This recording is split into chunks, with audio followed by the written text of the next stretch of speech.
Bouquets of flowers at the scene of the murder say it all. People here in Addlestone just can't believe that someone as generous and caring as plasterer Robert Wignall could have been killed so brutally only yards from a quiet Surrey housing estate. What makes it even more tragic is that the killing ended what was a real-life love story. Robert and his wife Sandra had only been married a year. Both widowed, their love of dogs and their grief had brought them together. That relationship was shattered on Saturday night when Robert was battered and stabbed to death in the secluded copse behind their home in Rowhurst Avenue. 3 youths set upon the 55-year-old nature lover with a blunt instrument and a knife. As he came under a hail of blows, his wife, fearful for her own safety, fled the scene, hiding in bushes.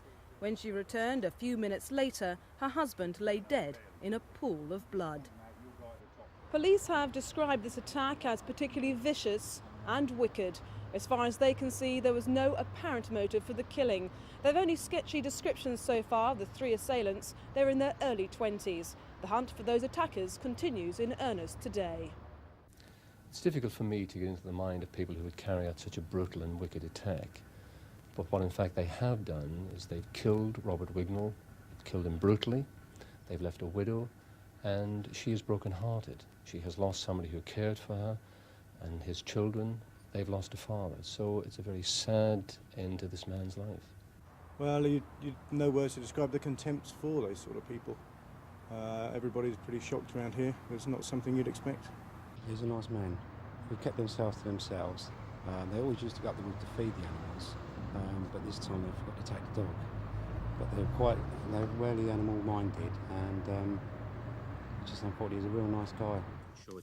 At a news conference this afternoon, police unveiled what may be their biggest lead yet, a gold bracelet found at the scene which may belong to the killers. Police say they've received around 100 calls in connection with the murder so far. Some witnesses say they've seen 3 men leaving the scene of the crime, one wearing a baseball cap. Meanwhile, Mrs. Wignall is still so stressed that she's been unable to give more detailed descriptions of the assailants. Fingertip search of the area will continue probably until tomorrow. This is Githa Hutton in Addlestone for Thames News.